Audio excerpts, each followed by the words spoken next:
بسم اللہ الرحمن الرحیم۔ السلام علیکم دوستو، دودھ میں تھوڑا سا بیسن، ہلدی اور لیمبو ملا کر گاڑھا آمیز بنا لیں۔ اسے ہاتھ اور پیروں کی سیاہ ہوتی ہوئی انگلیوں پر لگا لیں۔ چند دنوں کے استعمال سے سیاہ پڑتی انگلیاں صاف ہو جائیں گی۔ ایک لیمبو کا چھلکا تقریباً آدھا کپ پانی میں ابال کر ٹھنڈا کر لیں اور اس میں 4 کھانے کے چمچ جو کا آٹا اور 3 چٹکی ہلدی ملا کر پیسٹ بنا لیں۔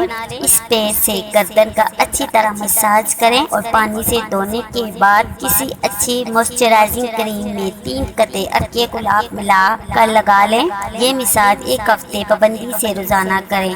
گردن کی سیاہی بالکل صاف ہو جائے گی۔ نیم گرم پانی سے اپنے پاؤں 15 منٹ تک ڈبو کر رکھیں۔ ایک لیمبو کے 2 ٹکڑے کاٹ کر دونوں پیروں پر ایک ٹکڑے سے اچھی طرح رگڑ کر مساج کریں اور ساتھ ساتھ لیمبو کو دباتے رہیں تاکہ رس نکل کر پیروں کو لگتا رہے۔